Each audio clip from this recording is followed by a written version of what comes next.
Camerounaises, Camerounais, mes chers compatriotes, nous voici parvenus à la fin de l'année 2024, une année qui a confirmé la mauvaise santé de notre pays et de notre société. Même les plus fanatiques du régime en place constatent et commencent à admettre que le Cameroun est sur une pente dangereuse à tous égards.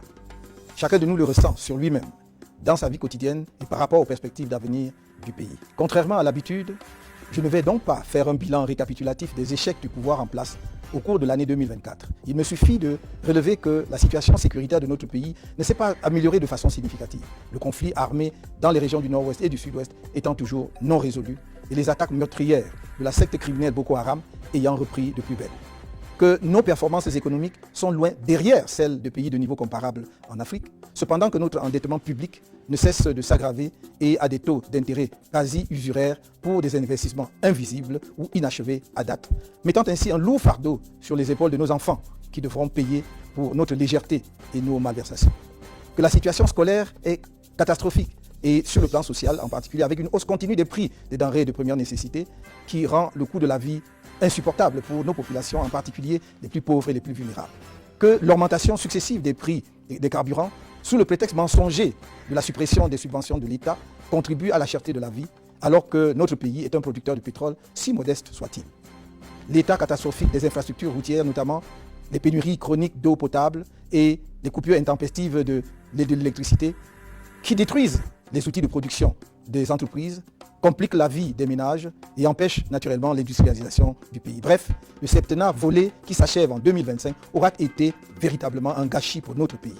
Le septennat des grandes opportunités est devenu celui des grandes désillusions et de la déprime nationale. Le candidat de la force de l'expérience a disparu pour laisser place à un gouvernement de la force sans expérience, qui répand la terreur pour essayer de soumettre les Camerounais. Mal lui en prend. Le mérite le seul de ce septennat est de convaincre une écrasante majorité des Camerounais de la nécessité urgente d'un changement par l'alternance politique dans notre pays.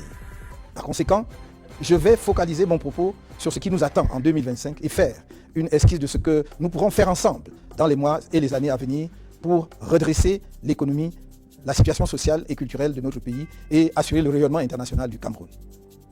Camerounaises, Camerounais, mes chers compatriotes, quand bien même on ne voudrait pas brosser un tableau de l'économie camerounaise pour l'année qui s'achève, il est difficile de ne pas revenir sur un grossier mensonge économique du gouvernement, soutenu par le Fonds monétaire international, consigné dans la loi de finances de 2025, à savoir la duperie de la subvention par l'État des produits pétroliers au Cameroun.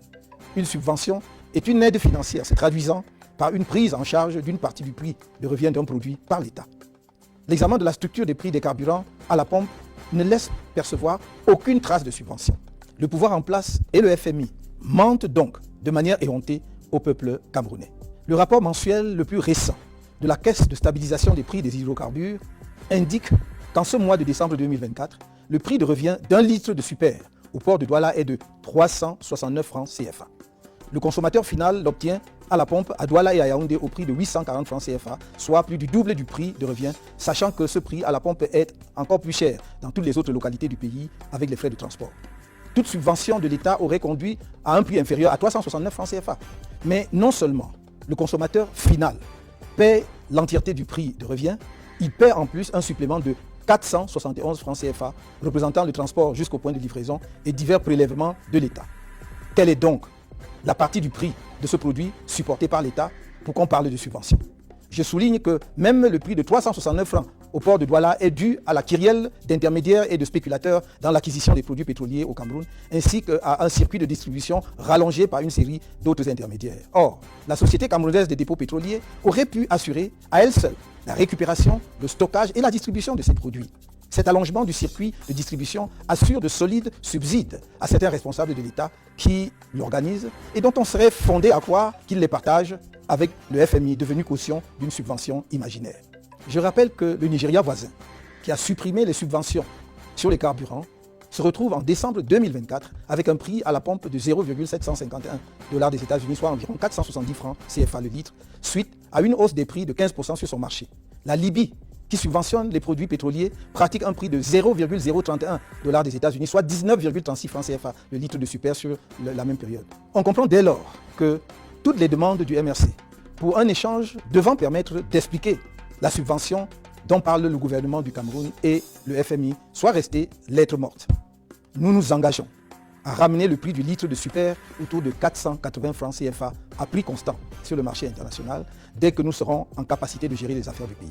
Le surplus prélevé sur le prix de revient par litre permettra de réaliser dans les plus brefs délais une raffinerie de dernière génération dont la mise en marche permettra de baisser davantage les prix pour les situer dans la moyenne des prix de production des pays transformateurs de pétrole. La mauvaise gestion des finances publiques et des ressources du pays a conduit à une fuite dans un endettement que certains prétendus analystes qualifient de modéré, voire faible, alors qu'il s'agit d'une dette essentiellement toxique, car notre pays est rendu à un point où il doit recourir à de nouveaux emprunts pour régler les anciens. Cela est très frappant lorsque l'on considère la zone franc dans son ensemble. Le Cameroun y apparaît comme le pays le plus endetté auprès de la Chine et de la France, devant des pays qui, a priori, se classent devant lui en matière de dette sur la scène continentale. Nous ne pouvons ralentir le rythme de notre endettement qu'en nous mettant résolument au travail et en imposant aux structures publiques un niveau de dépenses à la mesure des moyens du pays. C'est pourquoi nous nous engageons notamment à réduire drastiquement le train de vie de l'État, à accroître substantiellement la production dans tous les secteurs de l'activité économique nationale et à accélérer l'industrialisation du pays afin de devenir une économie fortement exportatrice et de redresser la balance commerciale, à instaurer la bonne gouvernance en étant intraitable sur la corruption et les détournements des fonds publics, à l'amélioration significative du pouvoir d'achat afin de booster la consommation et stimuler en même temps la production locale, source de croissance économique, à mobiliser effectivement les recettes de l'exploitation des nombreuses ressources naturelles de notre pays au profit du développement national. Le récent rapport de la Chambre des comptes de la Cour suprême du Cameroun sur l'exécution de la loi des finances 2023 laisse pantois devant le niveau de pillage de la fortune publique par les personnels de l'État et leurs complices. Quand on y découvre, par exemple, qu'en un an, l'État aurait prélevé les ridicules sommes de 8 000 francs CFA sur le conditionnement du bois et de 18 430 francs CFA sur les jeux de hasard. Ceci n'est qu'une indication de quelques actions économiques urgentes que nous nous engageons à mettre en œuvre pour amorcer la réforme en profondeur et la modernisation du Cameroun. Notre programme de gouvernement en vue de l'élection présidentielle de 2025 sera rendu public en son temps. Dans un tout autre domaine, je voudrais qu'ensemble, avec toutes nos gloires du monde sportif, nous assurions le rayonnement international de notre pays dans les domaines des sports de haut niveau, en particulier dans ceux où le Cameroun dispose d'atouts importants. Je me limiterai ici à notre sport roi, le football. Notre objectif majeur à moyen terme est la co-organisation avec 3 pays frères, la Côte d'Ivoire, le Nigeria et le Ghana, de la Coupe du monde de football en 2038. La contribution exceptionnelle du Cameroun, tant au football africain qu'au football mondial, nous autorise une telle ambition. Nous sommes convaincus qu'en s'associant dans une telle initiative, le Cameroun, la Côte d'Ivoire, le Ghana et le Nigeria, 4 grandes nations de football africain et mondial, dotées d'infrastructures sportives de classe mondiale, auraient de bonnes chances de convaincre les instances compétentes de la FIFA de leur capacité à organiser ensemble, avec succès, un tel événement planétaire entièrement sur le sol africain après l'Afrique du Sud. Ce serait assurément un motif de grande fierté pour nos 4 pays et pour notre continent. Avec votre soutien, nous mettrons un maximum d'efforts et de ressources diplomatiques pour convaincre les uns et les autres de la pertinence d'un tel projet. D'abord la Côte d'Ivoire, qui aurait déjà manifesté l'intérêt pour l'organisation de cette grande fête du football mondial, puis le Nigeria et le Ghana, ensuite la FIFA. Camerounaises, Camerounais, mes chers compatriotes, l'année 2025 est, faut-il le rappeler, une année électorale décisive pour notre pays. Je serai candidat au scrutin présidentiel à venir. C'est assurément une mauvaise nouvelle pour ceux qui ont rêvé qu'ils pourraient garder le pouvoir ou y accéder sans affronter le peuple du changement et de l'alternance, c'est-à-dire les forces favorables à la démocratie dans notre pays. Ceux-là doivent se raviser, car par la grâce du Très-Haut, je serai candidat sans aucun doute. Le candidat porté par le MRC et les autres membres de l'APC, le candidat du peuple de la rupture avec une dictature néocoloniale. Ma candidature remplit toutes les conditions fixées par la Constitution et le Code électoral, et chacun devra en prendre acte, parce que telle est la loi. Le scrutin présidentiel à venir opposera 2 conceptions du Cameroun. D'une part, une conception passéiste et tribaliste d'un pays figé dans l'inertie, fondé sur l'arbitraire et l'exercice de la terreur contre les citoyens, gangréné par la corruption, héritière du pouvoir colonial et de ses pratiques, et au service d'une nébuleuse néocoloniale, effrayée par la modernité autant que par la diaspora camerounaise, dépourvue d'empathie et de compassion vis-à-vis des populations les plus vulnérables ou sinistrées, comme à Izeka, au Mont Bankolo, dans les inondations de l'extrême nord, à Ngouaché ou à la falaise de Tchan, pour ne citer que quelques exemples récents. En tous ces lieux de douleur et de larmes, les populations espéraient en vain la présence d'un président indifférent et irrémédiablement absent. D'autre part, une conception d'un Cameroun moderne, humaniste, compassionnel et solidaire, à l'écoute du pays profond, y compris de sa diaspora et de ceux qui en sont venus à une révolte violente, profondément attachée à l'état de droit et à la justice, ouverte à l'indispensable réforme de l'État pour mieux répondre aux aspirations de toutes les composantes de la nation et portée par l'attention à la nécessité de s'enraciner dans nos cultures, de maîtriser les savoirs scientifiques et technologiques, de réaliser un progrès collectif partagé et attaché à la défense de la souveraineté de notre pays et de notre intérêt national, à la construction d'une Afrique unie, digne, respectée parce que puissante et maîtresse de son destin. Telles sont les deux visions d'avenir de notre pays qui sont devant vous et qui doivent éclairer votre choix en 2027. Tous les efforts doivent être faits afin que nous atteignions notre objectif ultime à l'issue de ce scrutin, à savoir la victoire. Dans cette perspective, un budget a été approuvé lors du Conseil national du MRC tenu le 26 octobre dernier à Yaoundé. Il sera complété éventuellement par les prévisions des autres membres de l'Alliance politique pour le changement. L'élection présidentielle de 2025 n'est pas juste un scrutin comme ceux qui l'ont précédé. C'est une élection cruciale dans la vie et l'histoire de notre pays qui permettra de le relancer ou de le laisser poursuivre sa dérive dans les décennies à venir. C'est pourquoi j'en appelle à notre sursaut collectif face au candidat du pouvoir, qui qu'il soit, car le candidat du RDPC bénéficiera, comme d'habitude, des financements illimités de l'État, des grandes entreprises, des femmes et hommes d'affaires les plus riches du pays, voire du discret soutien de certains pays étrangers. La contribution de chacun au financement de notre participation digne et efficiente au scrutin à venir est donc indispensable. Nous lancerons la campagne de collecte des contributions au cours du mois de janvier. En prévision de cette opération vitale et dans un souci de transparence, nous avons écrit au ministre des Finances et au ministre de l'Administration territoriale, ainsi qu'au délégué général à la Sûreté nationale depuis le 5 novembre 2024. Non seulement pour les en informer, mais aussi pour leur demander expressément de nous accompagner dans cette opération afin d'éviter toute spéculation inutile ou malveillante sur les résultats de la collecte et son utilisation. Une bonne élection, c'est d'abord une élection crédible, qui n'est possible que si les organismes en charge de l'organisation de ces élections et de l'arbitrer sont eux-mêmes crédibles. Et l'ECAM a un rôle essentiel à jouer pour garantir des élections transparentes, justes et libres et apaisées dans notre pays. L'expérience tirée de notre participation au double scrutin législatif et municipal de 2013 et plus encore de l'élection présidentielle du 7 octobre 2018 montre un arbitre de jeu électoral plutôt partisan. Une illustration récente est l'attitude de l'ECAM pendant l'année 2024, alors que les Camerounais se mobilisaient comme jamais auparavant pour les inscriptions sur les listes électorales et qu'on se serait attendu à ce que l'ECAM les y encourage avec enthousiasme. On a tous été témoins des manœuvres d'obstruction engagées en particulier par la direction générale de l'ECAM. Cette tare qui inspire à la population le sentiment que tout est joué d'avance doit être corrigé, impérativement, avant le prochain scrutin présidentiel.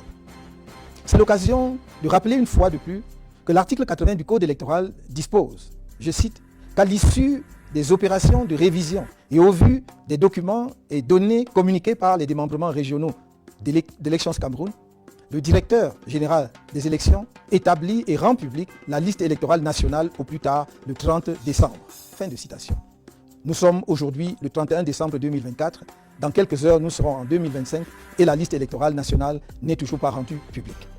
Le MRC ne laissera pas une telle forfaiture sans suite légale appropriée et ne fera aucune concession sur quelque violation que ce soit du Code électoral. C'est dans cet esprit que nous avons saisi les tribunaux pour constater et sanctionner les violations de la loi portant organisation et fonctionnement du Conseil constitutionnel par certains de ses membres, dont son président.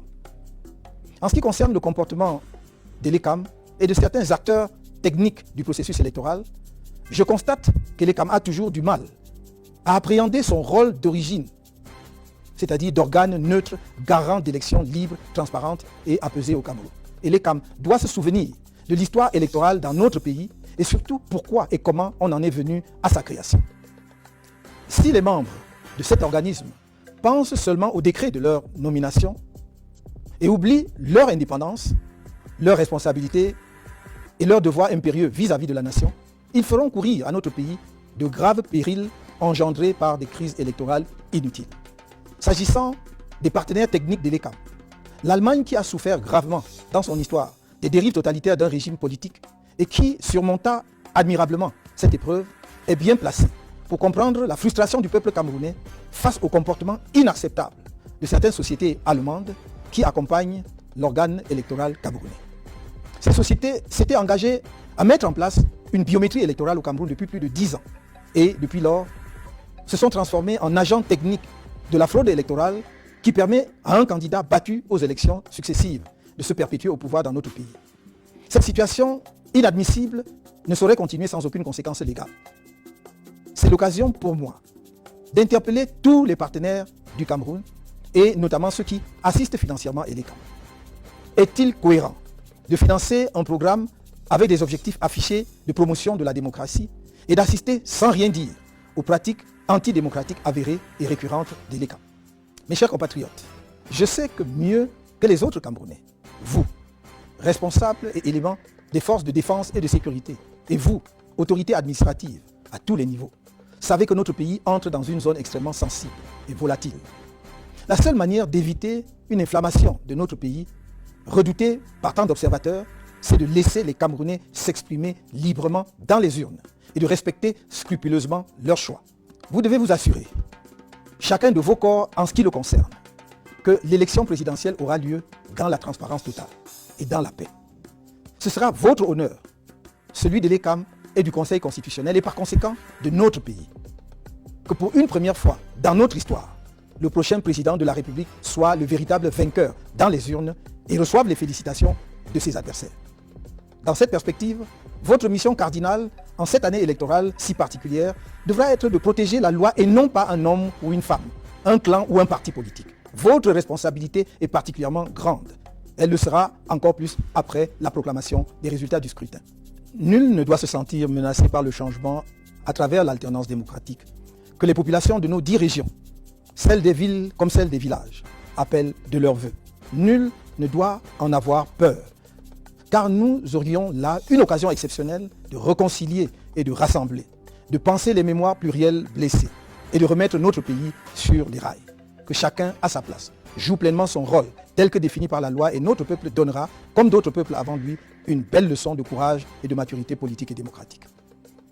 Camerounaises, Camerounais, mes chers compatriotes, l'élection présidentielle, c'est la rencontre d'un candidat, femme ou homme, avec le peuple. Je suis certes candidat du MRC et de l'Alliance politique pour le changement à l'élection présidentielle à venir. Mais c'est vous, Camerounaises et Camerounais, électeurs de toutes les régions du pays, qui déciderez de qui sera votre prochain président de la République.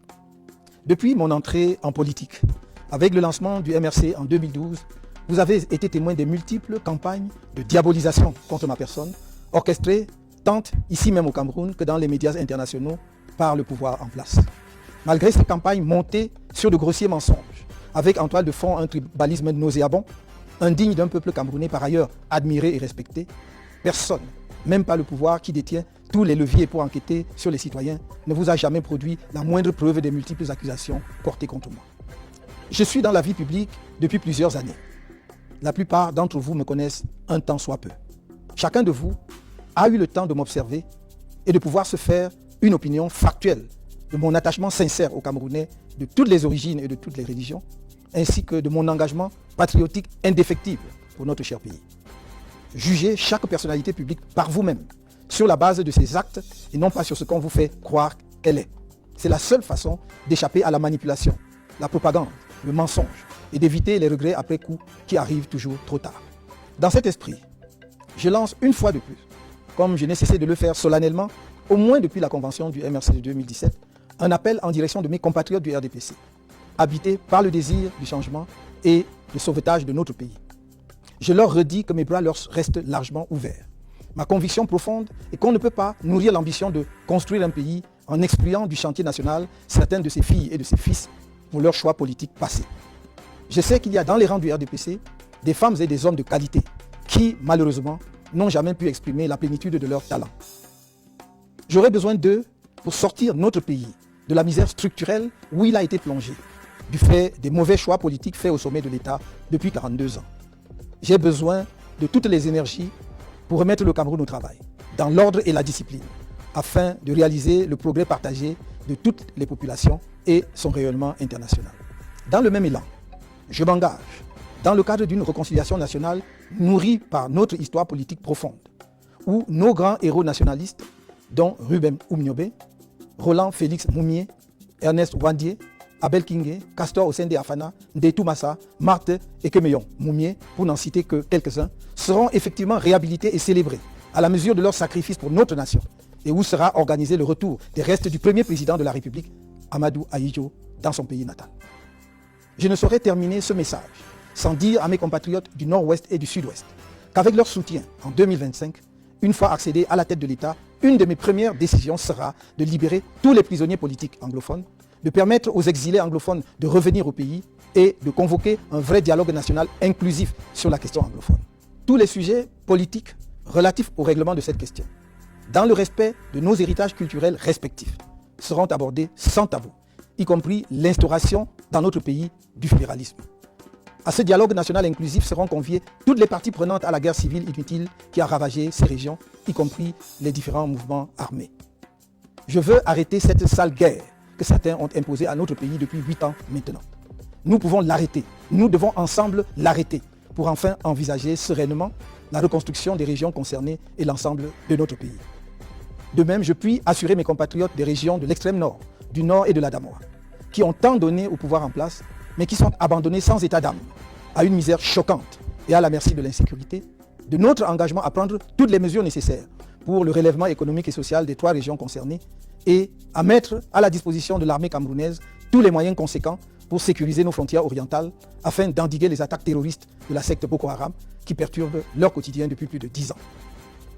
S'agissant de la lutte politique en cours, j'ai une pensée particulière pour nos nombreux compatriotes qui purgent encore des peines de prison arbitraires et illégales, malgré l'avis du groupe de travail sur la détention arbitraire de l'ONU en date du 4 novembre 2022. L'État du Cameroun foule au pied cet avis alors qu'il s'impose à lui en raison de la ratification par notre pays du Pacte international relatif aux droits civils et politiques de 1966. Enfin, je voudrais être très clair pour tous nos compatriotes qui seront en charge de maintenir l'ordre public au cours de l'année 2025. Plus jamais, le MRC ne tolérera la barbarie que certaines autorités administratives, éléments des forces de sécurité et magistrats ont fait subir à ses militants et sympathisants. Chaque tortionnaire d'un de nos militants ou sympathisants sera personnellement tenu responsable.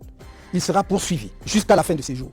À toute fin utile, je rappelle aux uns et aux autres que la torture est un crime imprescriptible et qu'en tant que crime contre l'humanité, il peut faire l'objet de poursuites devant des tribunaux étrangers. Je réitère également que nous danserons sur le rythme que choisira le régime et que si le peuple camerounais devait être placé en situation de légitime défense, il exercerait sa légitime défense.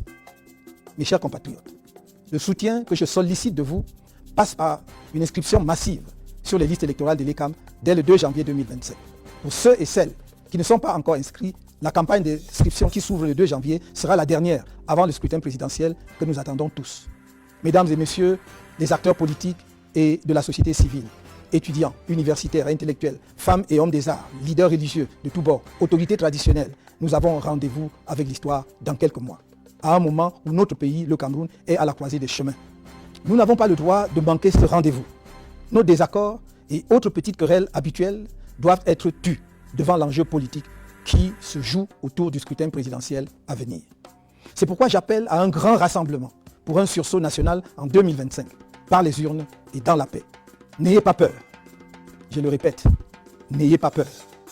L'agitation, la gesticulation, les provocations et menaces incessantes que vous entendez sont les derniers soubresauts de quelques extrémistes d'un régime qui a fait trop de mal à notre pays et qui sait lui-même qu'il est au bout de sa course. Ne vous laissez ni distraire, ni impressionner. Ces extrémistes du régime ont beau déployer le spectre de la terreur et du chaos, ils ne triompheront pas face au peuple camerounais debout. L'avenir nous tend les bras, saisissons-les. Bonne et heureuse année 2025, dans la douceur d'un Cameroun porté par le souffle de l'espoir. Je ne vous trahirai pas. Que Dieu élève notre pays.